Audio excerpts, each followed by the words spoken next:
Please join me in thanking the instrumentalists for their wonderful performance.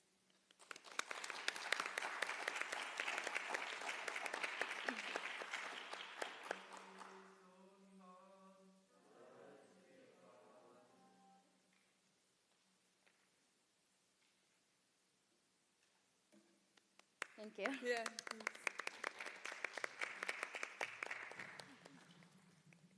We are the Golden Apple Award Committee. We're just going to introduce ourselves quickly. My name is Evelyn Plonsker. My name's Emily Bergstrom. And my name is Maddie Mayer. On behalf of the 2021 committee, I would like to thank you all for joining us tonight to recognize Dr. Pinarjeet Gill of the Asian Languages and Cultures Department as the 31st winner of the Golden Apple Award. For those of you who may not know, the Golden Apple Award is the only campus-wide award for faculty members that is exclusively run by students. For the past 31 years, this award has recognized the exceptional students, exceptional professors at this university, and the enormous impact they have made on their students' lives every day. We are very honored to be presenting such a meaningful award. The award's history stems from the teachings of a rabbi 1900 years ago who wrote, "Get your life in order one day before you die." Teachers who walk into classrooms every day as if it were their last exemplify a level of dedication that should not go unnoticed. The Golden Apple Award recognizes professors who display this unwavering commitment to teaching by giving them the space to deliver what they would envision to be their last lecture. Hopefully this is not your last lecture, Dr. Gill, and you will continue to inspire and support students for many years into the future. Right now, I would like to share with you a few comments students made that demonstrate the kind of compassionate teacher and exceptional leader that Dr. Gill is. One student wrote, "Professor Gill is not only a wonderful teacher, you can tell that she truly cares about all of her students. She is very passionate about the material she teaches us and makes me want to continue my efforts in the subject post-graduation. She makes the classroom environment very collaborative and fun. She has told me that post-graduation, I can reach out to her via email with any questions or help in continuation of learning this subject, which shows that she goes above and beyond as a professor." Another student wrote, "Throughout the time I have taken Punjabi with Dr. Gill, I have always admired her dedication to her students and the Punjabi language. Dr. Gill is the most accommodating and thoughtful professor that I have had during my time at UM, which is why I believe she deserves the recognition as Outstanding Teacher of the Year." These are just two student quotes of many that exemplify how much Dr. Gill truly cares for her students and wants them to not only learn, but excel inside and out of the classroom. As a student, what struck me the most was in the many nominations we received, the word accommodating. With the uncertainty that we have had in the past year and a half, we truly value the professors who have allowed extra support and accommodations in this intense stress. So, thank you, Dr. Gill, for your unwavering dedication to your students and care for their well-being. Now, before we invite Dr. Gill to the stage, I would like to thank a few of the people who have supported the committee this year to make this event possible. First, I would like to thank the support given to us by Hillel, specifically our advisor, Rabbi Lisa Stella, as well as our graphic designer, Michael Ottman, who assisted Maddie in designing the promotional materials. In addition, I would like to thank the CCI Major Events team, Michigan Media, and specifically Darren Martin for assisting with the setup for this event. It was not an easy task trying to navigate how to make this event possible with the uncertainty of the world around us. The event this year could not be possible without the contributions from all the academic units, offices, and departments listed in the program. Thank you all for sponsoring and distributing materials to the students and faculty. I would also like to thank all the students who gave their time to nominate their professors and to those who left thoughtful comments like the two I previously shared. And lastly, I would like to thank the Golden Apple Committee who put in many hours of fundraising, tabling, and advertising to help make this event possible today. And I think we had fun doing it too. This evening, we have the pleasure of hearing Dr. Gill give her powerful last lecture titled "Diversity Makes Us Stronger, Language as a Bridge." So without further ado, I present Dr. Pinarjeet Gill, the winner of the 31st Golden Apple Award.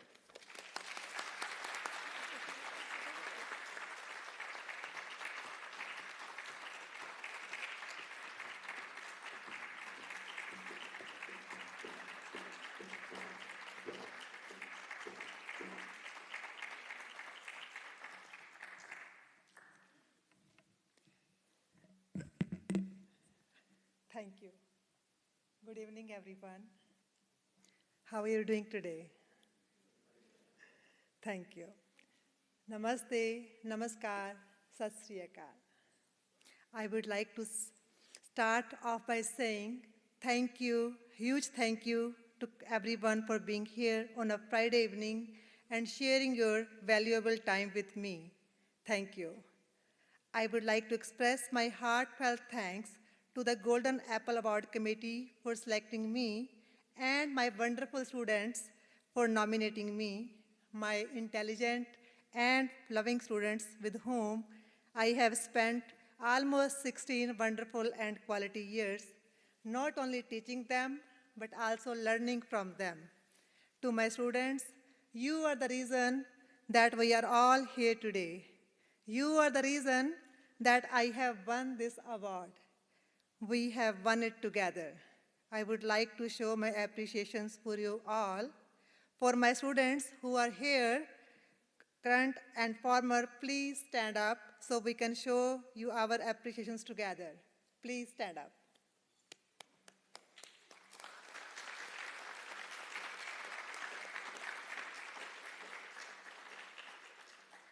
Thank you. This is truly a great honor for me. I also wish to thank you, my fellow instructors, my esteemed colleagues, my Asian Language and Culture Department, everyone at the Language Resource Center. Finally, I would like to thank the university for trusting me with the responsibility of teaching. I am fortunate to be a part of this wonderful, wonderful institution. I appreciate each and every one of you who is here to celebrate this movement with me. Thank you. I feel humbled and empowered by this award. It motivates me to better myself as a teacher. I also want to express gratitude to my husband, my children, my parents, my relatives, and my close friends for all their support over the years. Throughout my time at Michigan and for everything else in life, my husband has played a central role to keep me going at every step. It would not have been possible without his motivation and emotional support that I get from him.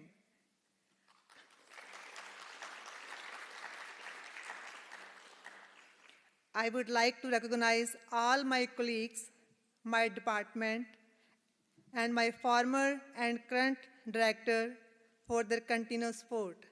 Thank you all for joining me here today.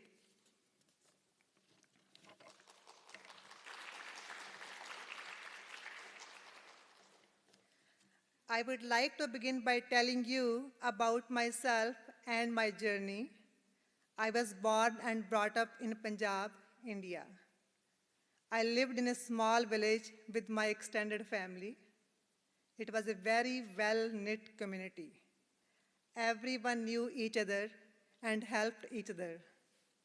Every day before school, I would find my mother would be up before anyone else. She would make sure I was ready for school on time. She wouldn't ever let me miss a day of school or miss any school work, and she was a tough taskmaster. After school, I would see other students playing in the village. Obviously, I wanted to play too, but my mother wouldn't allow me to play until I had finished all of my schoolwork. She was very disciplined, and she kept me motivated. She was always there whenever I need her, and especially from the kindergarten to until university. It was because of her support and dedication that I was able to see value in education and understand why it was so important to her. The credit goes to my both parents, but especially Mom, for where I am today. Her support throughout my childhood kept me going. After I finished high school, I was the only girl in my extended family who went to college.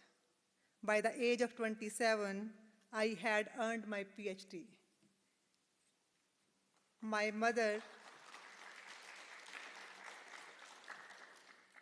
My mother has always been passionate about learning, and she herself wanted to go to school when she was young.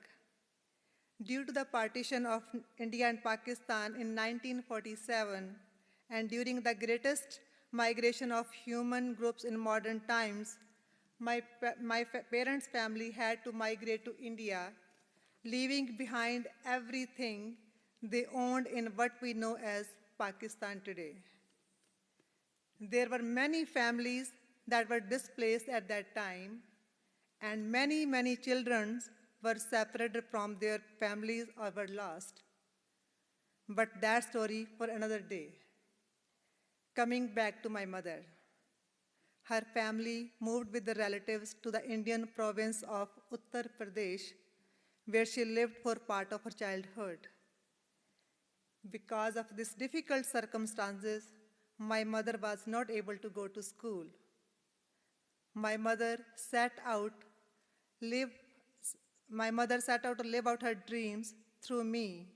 I hope her dreams has come true today.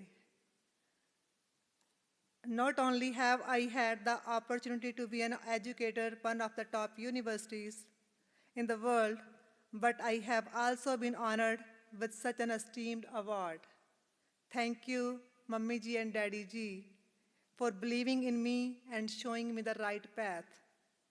Though you are not here today in this event with me, I know how proud you both are. My mom, who never went to school, wanted me to be a teacher, and so did I. But I never thought I would be teaching my native languages, Hindi and Punjabi, in the United States. So I could not be happier when in 2005, I was appointed by the Department of Asian Languages and Cultures to teach my languages. I finally got a place where my heart lies, a place where my passion for teaching my native language and culture all came together. I have been fortunate and grateful every single day since that very first day I began teaching at the University of Michigan.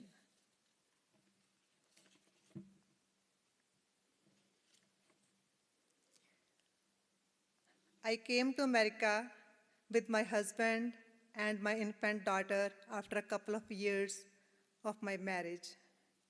Being an only child myself, I didn't want to come to America because I wanted to stay close to my parents. They are the most important people in my life, and yet I left behind a well-established life, family, and friends, and arrived thousands of miles away to this all-new world.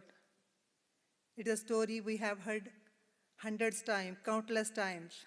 It was difficult to find my footing here, for it is hard to cope with a new culture and language completely different from one's own. This journey becomes harder if you are an adult, and I was very hesitant to communicate in English.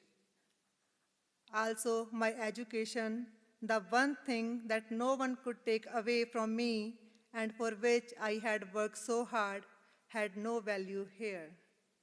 Having a PhD in Hindi and coming to a country where most people speak only English, my whole world had upside down.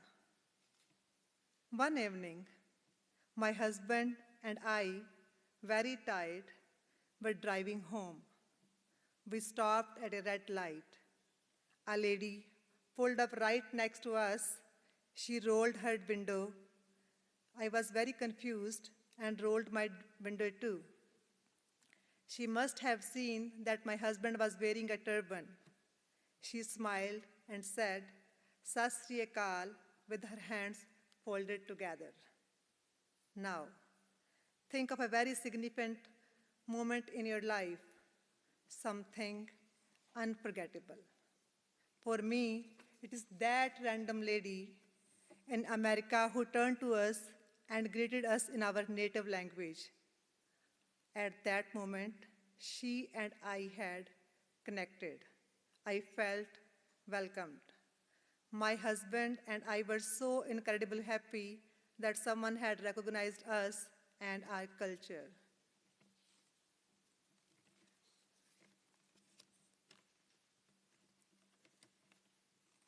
There are many families just like mine that decided to migrate from their homeland in search of better opportunities for their children.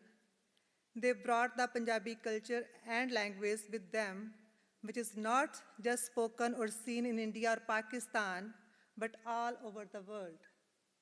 Hundreds of thousands of people have migrated outside of Punjab.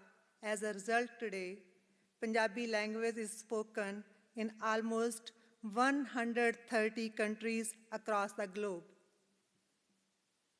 Let's look at the Punjabi diaspora. What is diaspora? The literal meaning of the word diaspora is scattering, dispersion, and this diaspora community has also spread Punjabi culture and language to have an impact on the rest of the world, especially in the US, Canada, Australia, and England. Words from different languages are getting universal recognition, and so do words from South Asian languages, such as Punjabi, Hindi, and Urdu. I would like to take this opportunity today to talk a little bit about the presence and importance of Punjabi language in the Western world. Also, I can assure you that you would know a few words of Punjabi by the time I finish speaking. Interestingly, the Oxford Dictionary has many Punjabi, Hindi, and Urdu words, especially from clothing and food domains, that have been recognized on a global scale. It is interesting to find words like lassi, khichdi, papad, gulab jamun, kyo, masala, puri, taba, chutney in the Oxford Dictionary today. These words denote different things in South Asian culture, things that have traveled around the world with South Asian people. Food binds us as humanity. The words I just shared with you are from the food domain. If you are fond of Indian food, you must already be familiar with a few of these. You may have had mango lassi before or have heard the word masala in the name of many Indian dishes. And who can forget about curry? The typical Indian dish which has seeped into almost every kind of Western cuisine. Well, let me share a secret with you. Indians do not put curry in everything. Curry, yes, spicy gravy, that is. We all eat and we are all deeply connected to food. It connects us to the land, to ourselves, and each other. So today is a perfect example of understanding how food really can connect us to each other. But enough talk about food. I'm sure you're all are dreaming of food by now.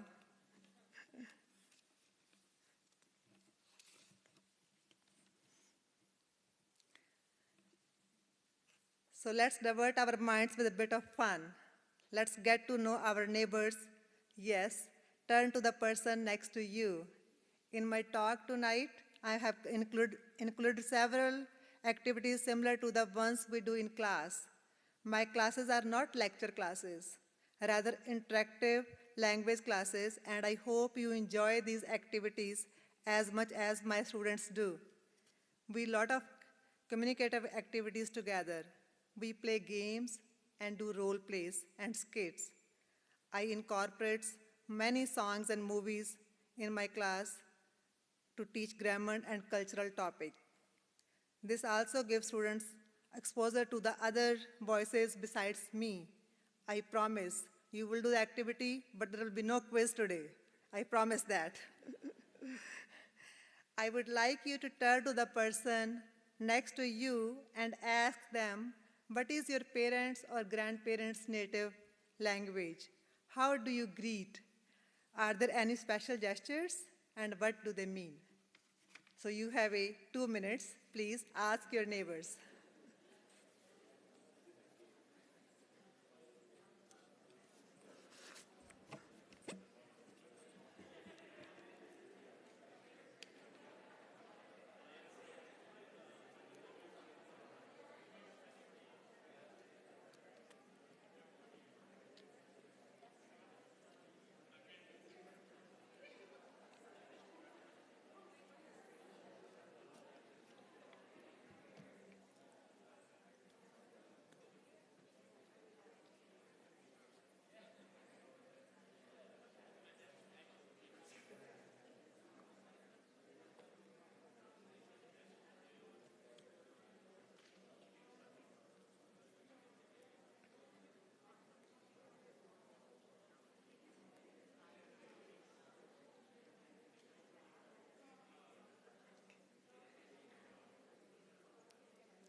Thank you. I hope you had learned something new today from your neighbors.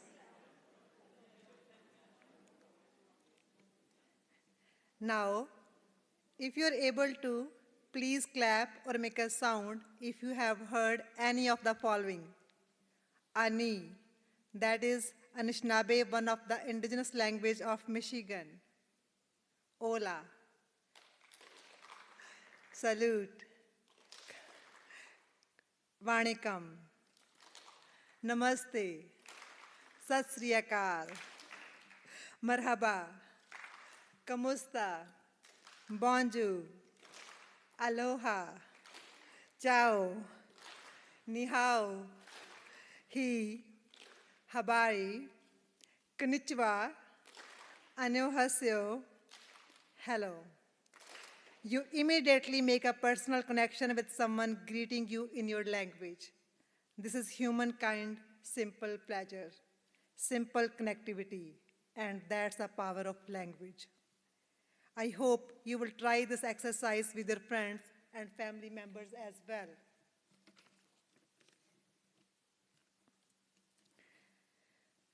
You will be surprised to know that India has about 120 languages and more than 20,000 dialects. Every language has its own greetings. In Punjabi, the greeting is Sat Sri Akal. Sat means truth, Sri is a word which denotes respect, and Akal means timeless, beyond past, present, and future. Thus, the phrase can roughly be translated as Almighty is the ultimate truth, or God is ultimate truth. Another greetings commonly used in India is Namaskar or Namaste. You might know this from your yoga class or from Sesame Street. It means, I bow to you. Most Indian greetings are conveyed with both hands folded and thumbs close to your heart to show that you really mean it. Add a little bow to express respect. Now, I would like to show you a short video, and after that, you will practice how to say Sat Sri Akal in Punjabi.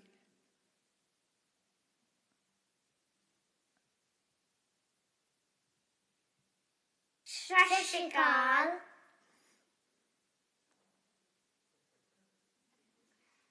ਸਤਿ ਸ਼੍ਰੀ ਅਕਾਲ ਜੀ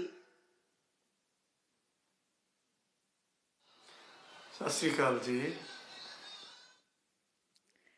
Now, please turn to the people around you and greet them with Sat Sri Akal with your hands joined and slight bow.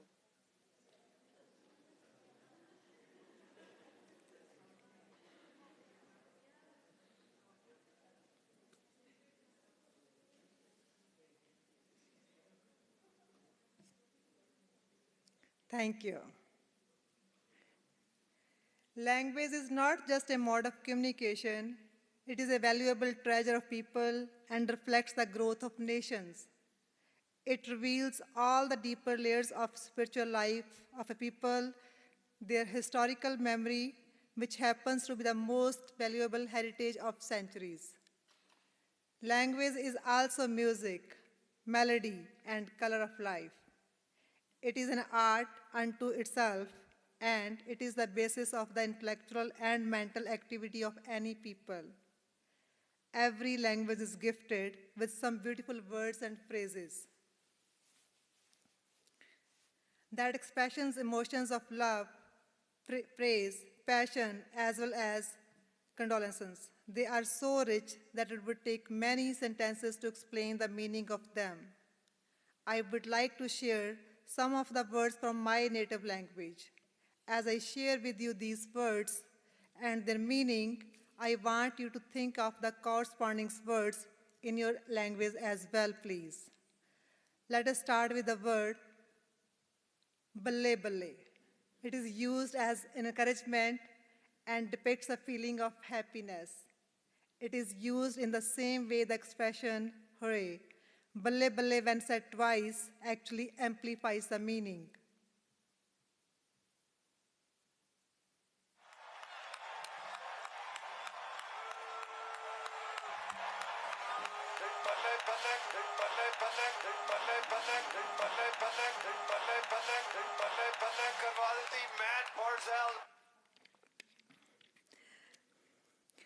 Sometimes balle balle is also uttered when you greet someone at their arrival.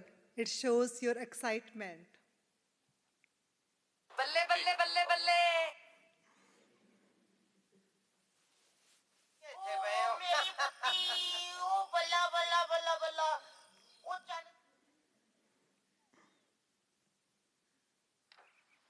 ਕਿੰਨੇ ਬਣੇ ਜੀ $10 $10 ਹਾਂਜੀ ਚੰਗਾ ਭਾਜੀ ਸਤਿ ਸ਼੍ਰੀ ਅਕਾਲ ਜੀ ਸਤਿ ਸ਼੍ਰੀ ਅਕਾਲ ਉਹ ਕਿਵੇਂ ਆ ਕਵਾਲ ਉਹ ਬੱਲੇ ਬੱਲੇ ਆ ਜਾ ਇੰਦਰ ਸਿਆ ਆ ਜਾ ਲੰਘਿਆ ਸੱਜਣਾ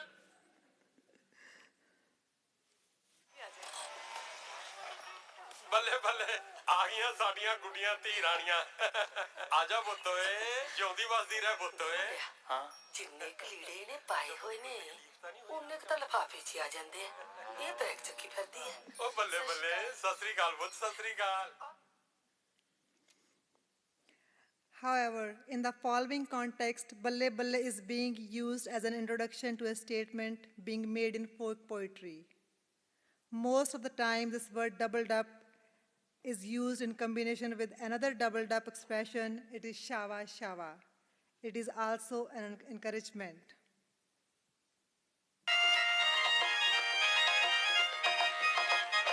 ਬੱਲੇ ਬੱਲੇ ਬੱਲੇ ਬੱਲੇ ਬਿਟੋਰ ਪੰਜਾਬਣ ਦੀ ਉਹ ਬੱਲੇ ਬੱਲੇ ਬਿਟੋਰ ਪੰਜਾਬਣ ਦੀ ਉਹ ਜੁੱਤੀ ਖਾਲੇ ਦੀ ਮਰੋੜਾ ਨਹੀਂ ਉਹ ਚੱਲਦੀ ਟੋਰ ਪੰਜਾਬਣ ਦੀ ਉਹ ਜੁੱਤੀ ਖਾਲੇ ਦੀ ਮਰੋੜਾ ਨਹੀਂ ਉਹ ਚੱਲਦੀ ਟੋਰ ਪੰਜਾਬਣ ਦੀ ਉਹ ਬੱਲੇ ਬੱਲੇ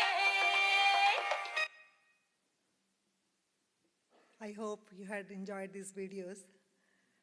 Next beautiful expression is sadke jawa, main wari jawa.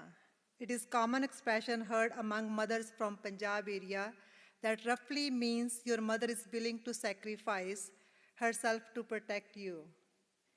There is an alternative for sadke jawa phrase which is main wari jawa. Both have the same meaning. Usually older women, figures like a mother or grandmother would use this expression to convey their love for their child or grandchild. This expression does not come alone. It is often accompanied by the gestures like this sometimes. So now you will see in the context, sadke jama, main wari jama. ਮਾਂ ਜੀ ਮੈਂ ਬਾਹਰਲੀ ਕੋਠੀ ਵਾਲੇ ਦੀਪ ਸਿੰਘ ਢਿੱਲੋਂ ਦਾ ਭਤੀਜਾ ਤੇ ਮੈਂ ਜੀਤੇ ਨੂੰ ਮਿਲ ਕੇ ਆ ਰਿਹਾ ਸਤਿ ਸ਼੍ਰੀ ਅਕਾਲ ਸਦਕੇ ਜਾਵਾ ਪੁੱਤ ਜੁਗ ਜੁਗ ਜੀਵੇਂ ਜਵਾਨੀਆਂ ਮਾਣੇ ਰੱਬ ਤੇਰੀ ਉਮਰ ਲੰਬੀ ਕਰੇ ਕੀ ਹਾਲ ਹੈ ਮੇਰੇ ਪੁੱਤ ਦਾ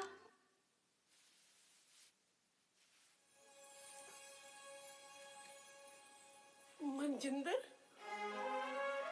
ਤੂੰ ਮਨਜਿੰਦਰ ਆ ਮੇਰਾ ਮਨਜਿੰਦਰ ਵੇ ਮੈਂ ਸਦਕੇ ਜਾਵਾਂ ਮੈਂ ਵਾਰੀ ਜਾਵਾਂ ਇਹ ਸੱਚਿਆ ਪਾਤਸ਼ਾਹ ਖੁਸ਼ੀਆਂ ਦਿੱਤੀਆਂ ਤੂੰ ਮੈਨੂੰ ਮੇਰੇ ਘਰ ਮੈਂ ਸਦਕੇ ਜਾਵਾਂ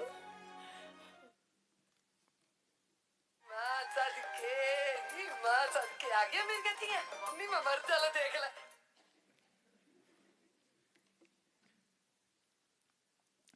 Next beautiful word is Meherbani, Shukriya, Tanwad.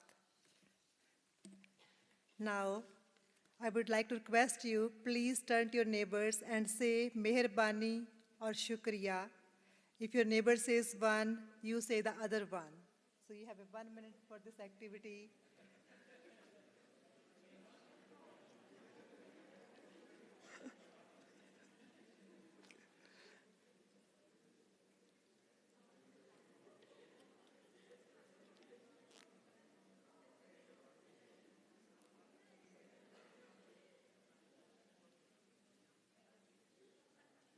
Thank you. Meherbani, Shukriya.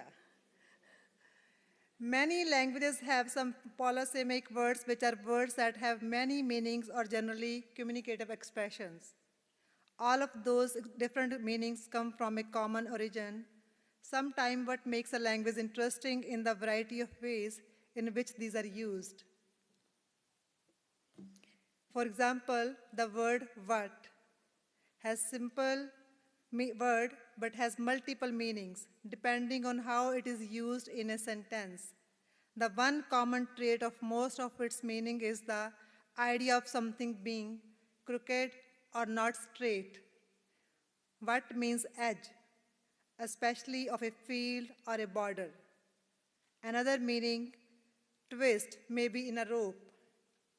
What is also hot and humid, and it also means anger.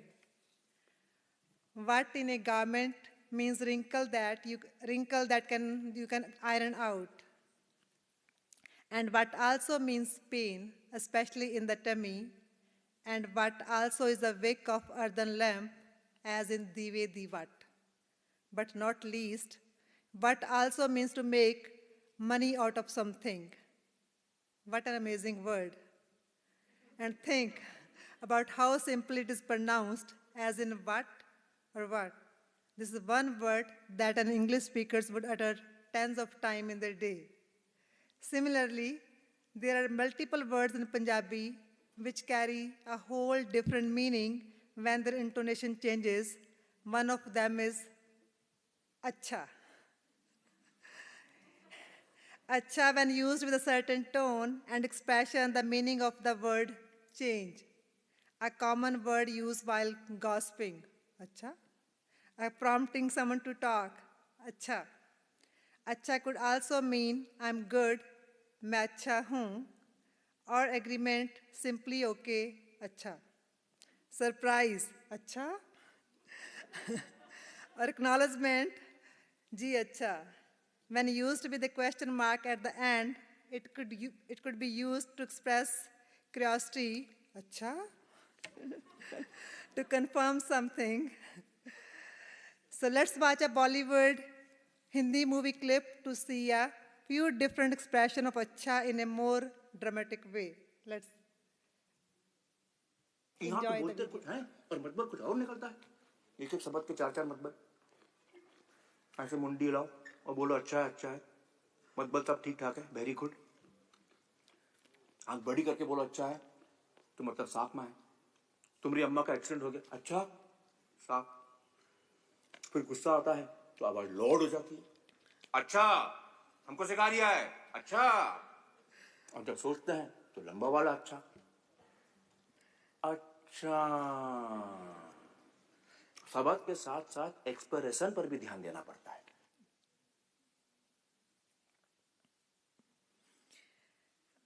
Another common type of word is a homonym.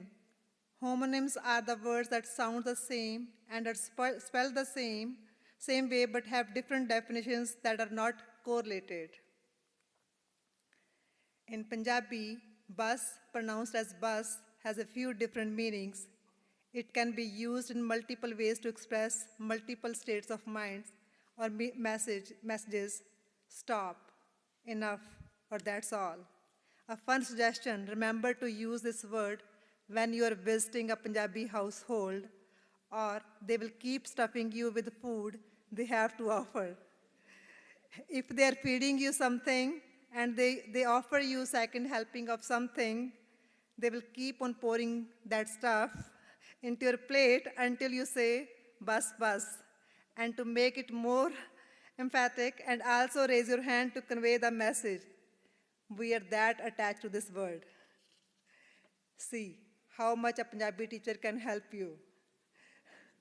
Language teachers play a big role in connecting cultures with language. A dictionary can't give you as much as context as a teacher can. Now, you also need to remember that Punjabi has not had an isolated existence. Just like other languages, Punjabi too has an interesting pattern of overlap with different languages. You will find words sounding similar to the one in Punjabi that also means the same. For example, the word for mother in different languages sounds pretty much same.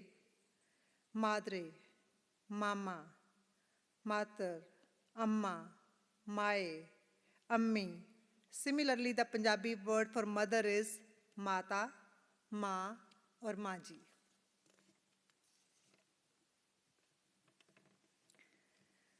Punjabi also, like other languages, has many words that are untranslatable. For example, jhootha. There is no English translation for this word because there's probably no concept of jhootha in the cultures of native English speakers. Jhootha. Jhootha in South Asia is used for food that is left on your plate then one did not finish.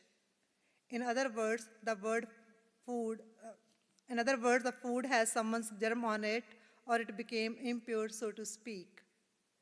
Culturally, we do not give jhootha food to anyone, even our own children. If something is on your plate or in your glass, we do not share it. Here I see people eat on the same plate and sometimes eat from the same spoon, especially pre-COVID, which is not permitted in South Asian cultures. Though, now the new generation do not follow this very strictly. All of this and many other things like this are there for hygienic reason, so as not to make others sick. Now, I would like to ask the audience to please share with your neighbors a favorite untranslatable word in their native language and what it means. You have 1 minute to do this activity.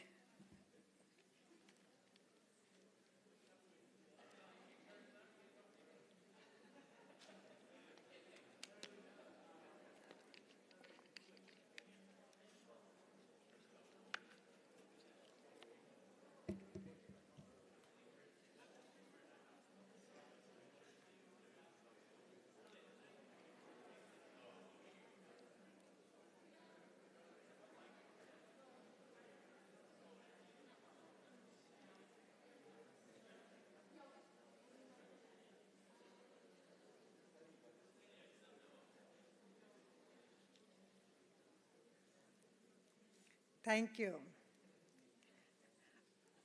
I'm positive that there are so many words you know that are not translatable. Coming back to food, we cannot leave the word roti out, the traditional round flat bread eaten in South Asia. When you think bread, you have a different image in your brain versus roti. Roti, a round, flat, unleavened, paper-thin bread, usually made of whole grain flour and cooked on a griddle. Maize flour, ragi flour, gram or millet flour have traditionally been used as healthier choices to make roti across the rural Punjab and many other parts of India until the mid-20th century, when wheat became the staple grain instead. Teaching Punjabi and Hindi languages for me is not just about teaching vocabulary and grammar structures. My goal is to show my students the path. They create and reach their own destinations. It's about building connections with our students, a relationship that lasts forever. This is what teaching and caring is all about. It makes me so happy when my students maintain contact with me and tell me about their new jobs, accomplishments, and some even invite me to their weddings. I'm proud to share that some of my students are so passionate that they are taking both Punjabi and Hindi, learning a third language which is not even part of their requirement. It makes me so happy to know they understand and appreciate the language and the culture, and that they will apply this learning and this passion in their lives. Language teachers and their languages are working as bridges between two cultures and two people. The more you learn about a language and culture that is different from yours, the more it helps you understand the whole world in a better way. Let us take some time to talk about culture at this point. When you think of culture, what comes to your mind? Thoughts, values, customs, symbols, behaviors, rituals, clothing, food. Every group of people take pride in their cultural uniqueness. All communities rejoice in the richness of their own cultural symbols, be it dress, cuisine, architecture, language, or way of life. Language and culture are inseparable. Language develops as a way to express the culture, and language shapes culture. You cannot separate learning about a culture while learning a foreign language. By learning about the culture, the learner can better understand the language, understand its subtle nuances. For example, if you do not know the word, cultural value and history of a phrase or word, you could misuse it and end up offending those you are trying to reach with your communication. Now, the next step, let us deal with some words and their linguistic nuances conveying respect. In the majority of South Asian cultures and subcultures, respect is important to convey when speaking to your family members, especially anyone that is older than you. It is also important to convey respect when speaking to someone in a formal or a professional situations. This respect would be conveyed through every part of a sentence, in pronouns, in a relationship titles, and even verb forms would be modified to convey this regard.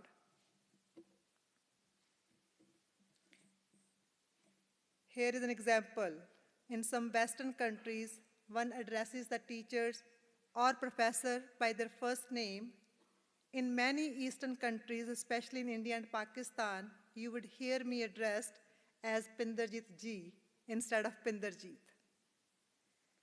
Ji is an honorific used as a suffix with the names of one's elders or age or in hierarchy. It has many other meanings and connotations. Ji has three main usages in Punjabi and Hindi language. It means yes in Hindi and Punjabi. Informally, one would say haan, literally means yes by itself, but if you're answering to an elder person with a yes, then you would add a ji as in hanji. Ji is also a prefix or suffix used at the end of titles or sentences as a sign of respect. Remember, Sat Sri Akal. Now turn to your neighbor whom you respect and greet them with Sat Sri Akal Ji, or thank them with Meherbani Ji or Shukriya Ji, and please don't forget to smile.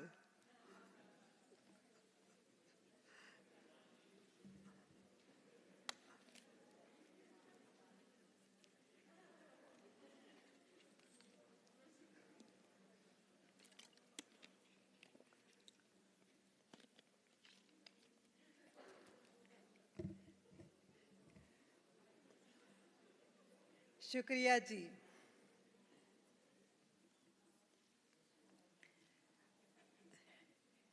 Aao ji, ji ayanu.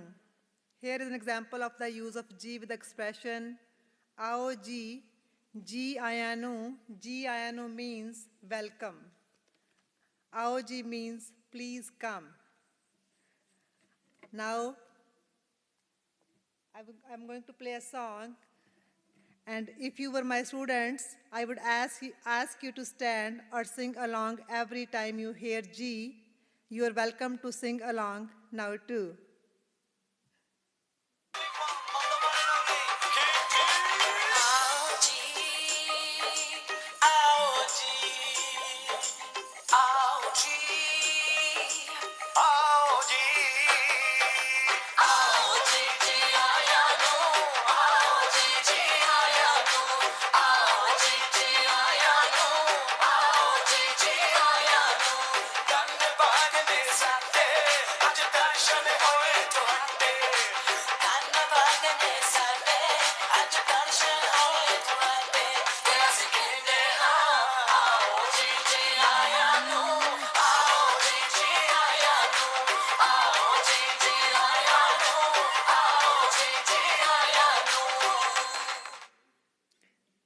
I hope you had a good time while listening to this song. In Indian culture, we sometimes add the word G at the end of salutations to convey respect. Younger people, when talking to their parents, will automatically add G after the designation such as Dada ji, Dadi ji, Nana ji, Nani ji, Mummy ji, Daddy ji. Here is another fun fact about family salutation. Every familiar relationship has distinct name. Especially the uncles and aunts are given a designation or salutation depending on their place in the family and which side of the parents' marriage they belong to.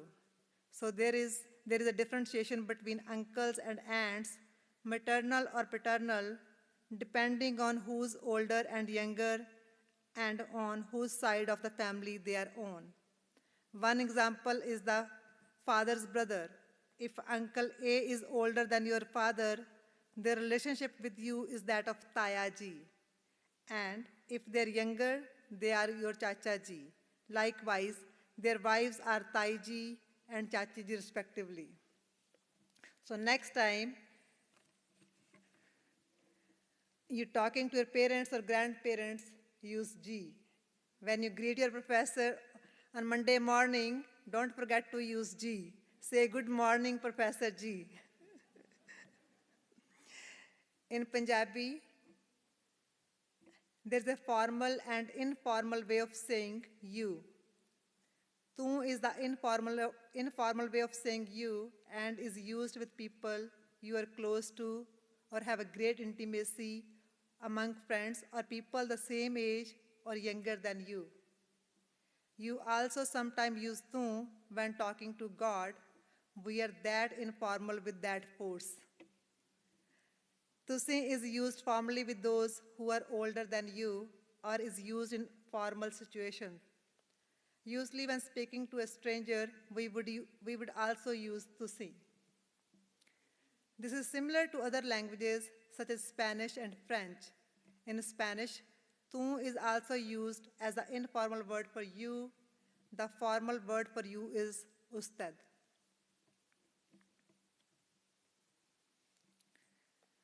To learn a little bit more about Punjabi scripts, we need to emphasize the geographical landscape of northwestern India.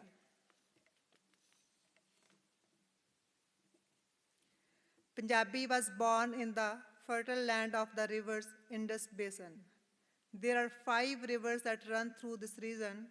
They are Jhelum, Chenab, Ravi, Beas, and Satluj. These 5 rivers give the region its name, Punjab. Panj meaning 5 and Ab meaning water, borrowed from Persian language. Over the span of thousands of years, multiple Punjabi dialects are still the common bond of people of diverse faith, traditions, and cultures. despite the fact that various rulers over centuries have used different official languages. Punjabi remains the main dialect of the people. Punjabi is unique among South Asian languages because it has two scripts, Gurmukhi and Shahmukhi. Gurmukhi is used in India, also known as Panti Akhri, used by East Punjab in India, and Shahmukhi, which is common with Perso-Arabic script in West Punjab in Pakistan. The Gurmukhi script means from the mouth of the Guru or teacher, was standardized by the second Guru, Shri Guru Angad Dev Ji, during the 16th century. Here is an example of Meherbani and Shukriya in Gurmukhi and Shahamukhi scripts. Shahamukhi literally means from the king's mouth, is a local variant of the Perso-Arabic script. Shahamukhi script was first used by the Sufi saints of Punjab to write their poetry in Punjabi language and became the official writing style for West Punjab. This is the script in which well-renowned poets Baba Farid, Shah Hussain, Baba Bulle Shah, Sultan Bahu, Waris Shah wrote beautiful Punjabi poetry. The Shahmukhi text is written from right to left and is read from the right page to the left page. Gurmukhi is written from left to right just like English. It is all Punjabi, and we can understand each other speaking. It is just written differently. Punjabi is a very comprehensive language. It is said that it adopts almost every variety and all sounds known in the world so far. It has the unique characteristics of being a complete language that allows users to write most of the words from any other language in Punjabi script.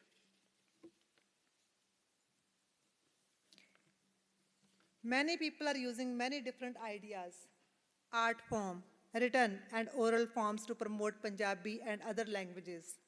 Some of the examples are of the Punjabi alphabet incorporated into art like wallpaper, wall hanging, henna, and calligraphy. Just like other rich languages of the world, Punjabi also is full of stories passed along as an oral history from generation to generation. The influences of the life and times of poets and historians are also countless. Alongside, a number of other languages have impacted Punjabi because people from many different parts of the world came through Punjab to trade in India. Its history and literature is very rich and diverse as a result. The essence of Punjabi vocabulary and literature lies in farming and nature due to abundance of water, due to the 5 rivers. And this abundance reflects not only the writings, but also resonates in its rhetoric.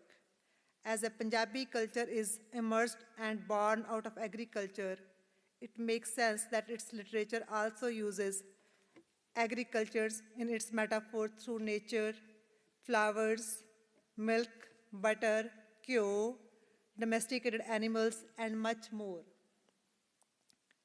A lot of literature illustrates the daily lives and tasks of farmers that came generation before us. While men worked in the farms, women used to express their emotions through embroidery, called fulkari.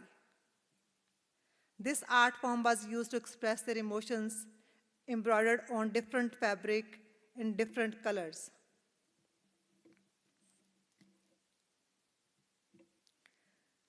Fulkari is a symbol of love in Punjabi culture, which was first mentioned in Punjabi literature in the history or story of Heer and Ranjha, an epic of love from the soul of Punjab. Fulkari comes from the words full, meaning flower, and kari, meaning craft. Fulkari is not just an art form. It embodies a cultural legacy and symbolizes the emotional connection between people. In villages across Punjab, women would sit together as an informal club and embroider flowers into different fabrics. It is an expression of the community of women. These flowers follow different but uniformly accepted pattern and are sewn with a single thread. Fulkari embroidery involves a great deal of patience and love for the person who will receive the fulkari.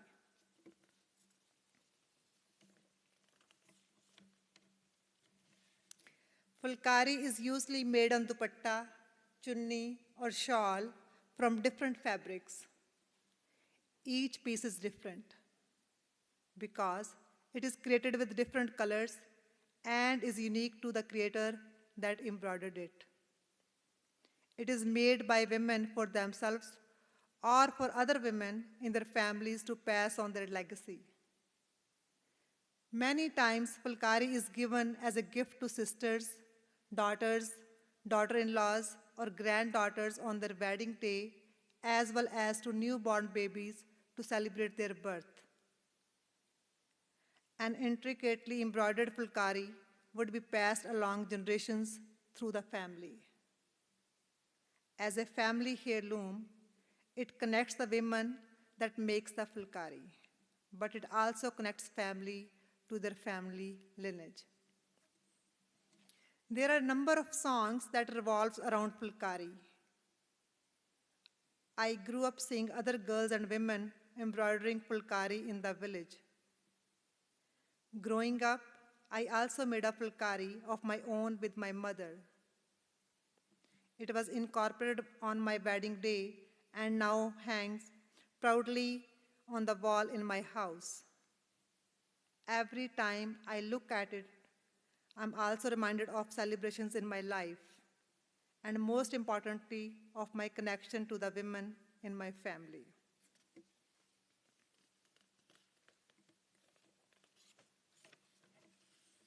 You would be surprised to know it could take up to 10 years to embroider a fulkari. If you get a chance, please go and visit the UFM Kalasi Museum website, where you will see these many beautiful fulkaris. What's unique about them is the ever-changing pattern with a birth or a death in the family. You can see how passionate I am about fulkari, and as I am celebrating such a special day, I am proudly wearing a beautiful fulkari myself.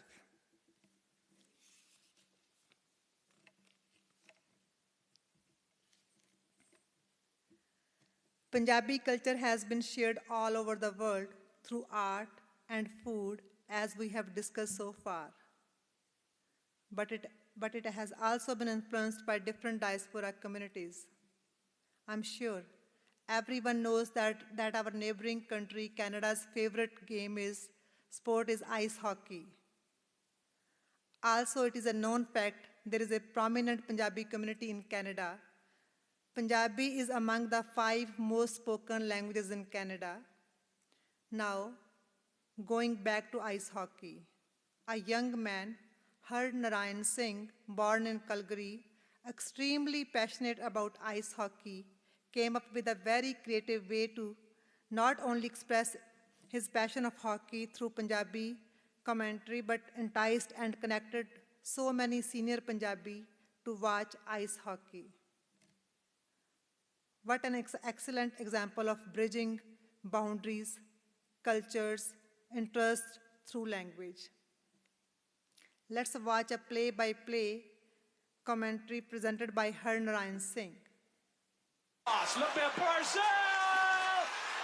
Cardiago! Matthew Parcell! Exeter, New York Islanders!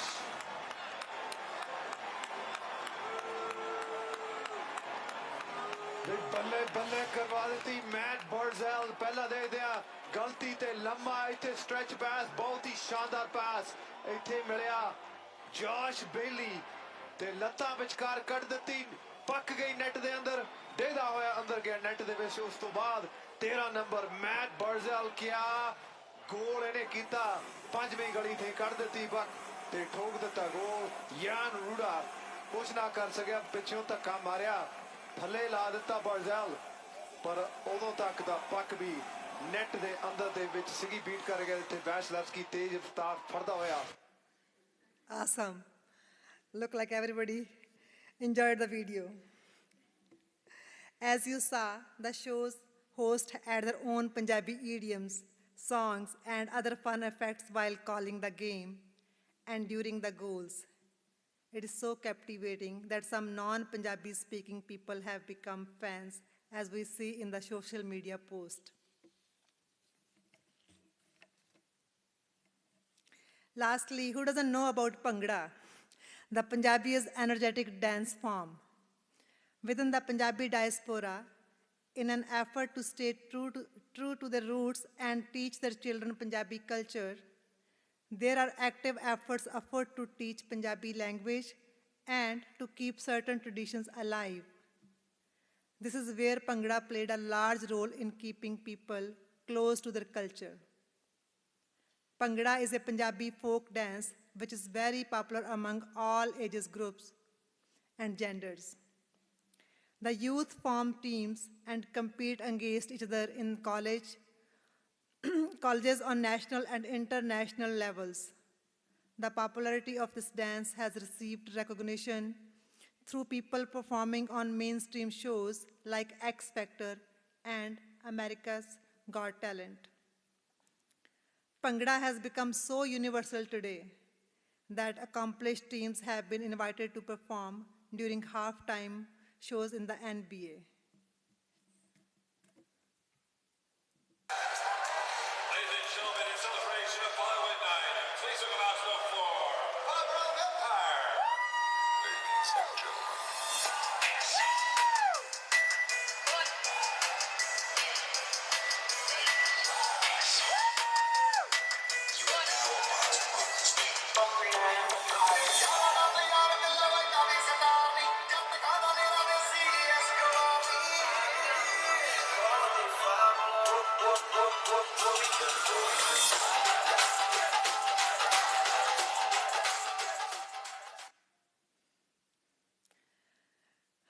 Not only in the NBA events, my talented students, members of the University of Michigan Bhangra team, are going to perform Bhangra live after my speech tonight. Please don't forget to encourage them with Balle Balle while they are performing.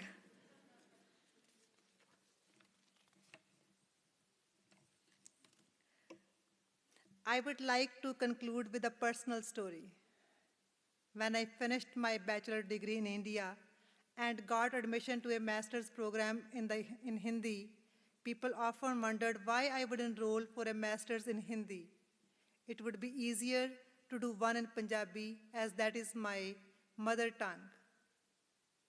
I was very ambitious, and I knew if I did a PhD in Hindi, I would automatically be able to relate my entire research back to Punjabi. It was more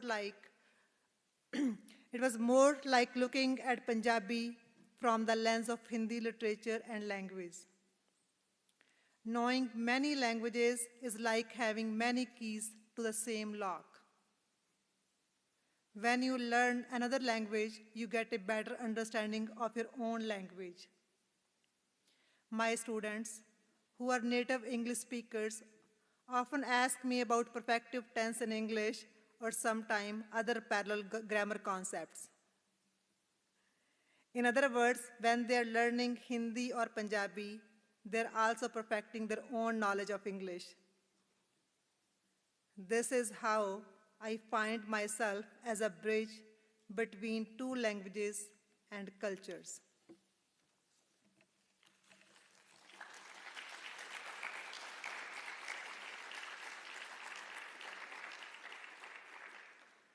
The world we live in today is torn through wars and fights resulting from lack of misunderstanding. We may not understand the codes of different languages, may not understand the sounds and grammars of all languages, but by relishing the beauty of these multiple languages, we can actually connect instead of disconnecting. Languages are the bridges open for all of us to cross over to each other and keep us united. Thank you. Meherbani. Shukriya.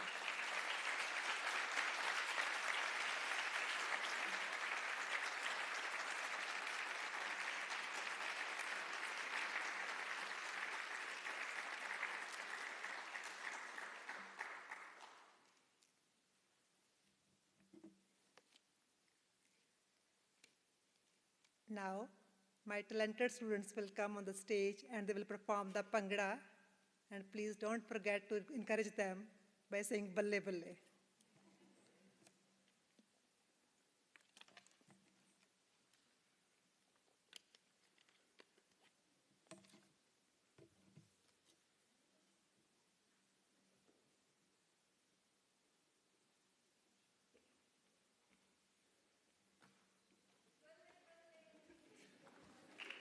Where it is? Okay, you can play. Thank you.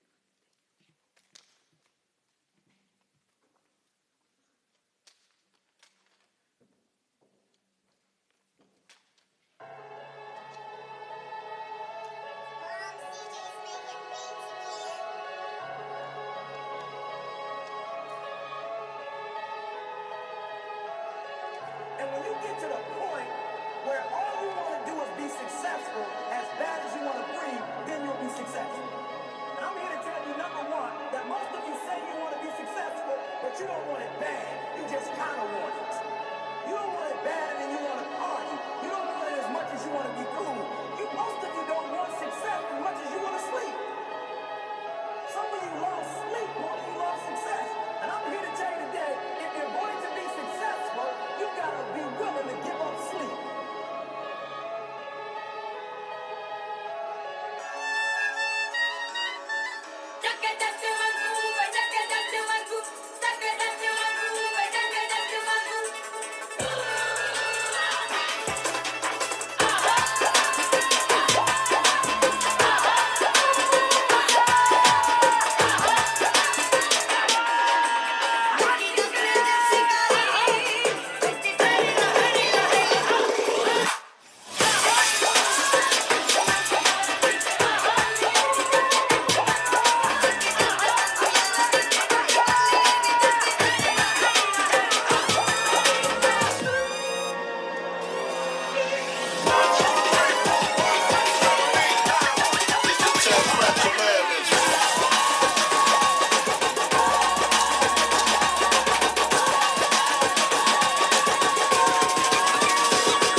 What would I do without your smart mouth? Drawing me in and you kicking me out.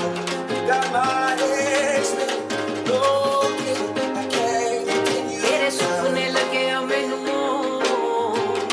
हाय ओ रब खैर करे आपां दो तो लगे एक हो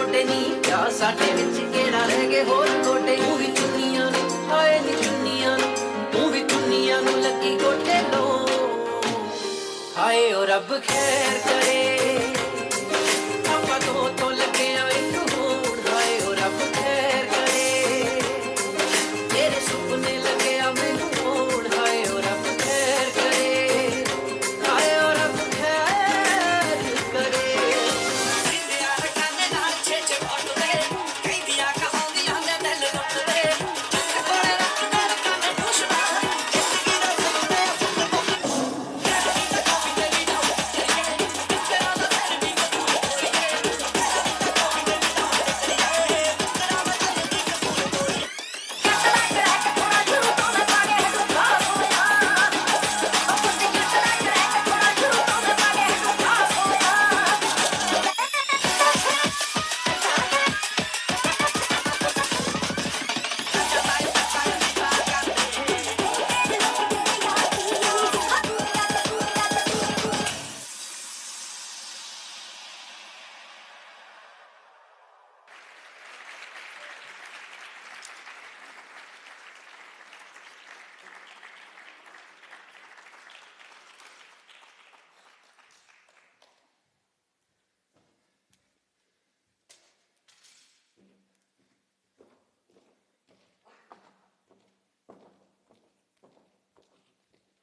Please join me in giving another round of applause to our fabulous dancers.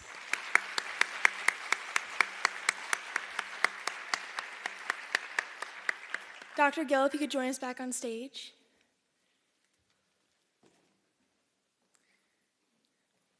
So we would like to present you with the 31st Golden Apple Award.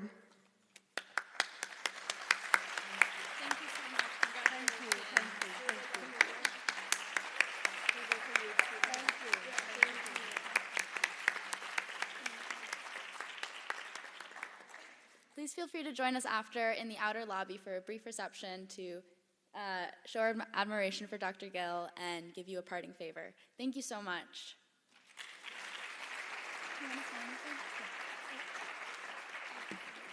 Thanks again for everyone. Thank you so much. Thank you, Maddie, Emily, and Evelyn. Thanks for organizing today. Thank you so much. Outside in the lobby, you will also find Zingerman's treats to be eaten after leaving the building due to COVID reasons. And there will also be a guest book for everyone to sign and give their congratulations to Dr. Gill. Thank you. Thank you all for joining us. So you can come out in the lobby. And, oh, is this one? I think this one's mine. This one's yours.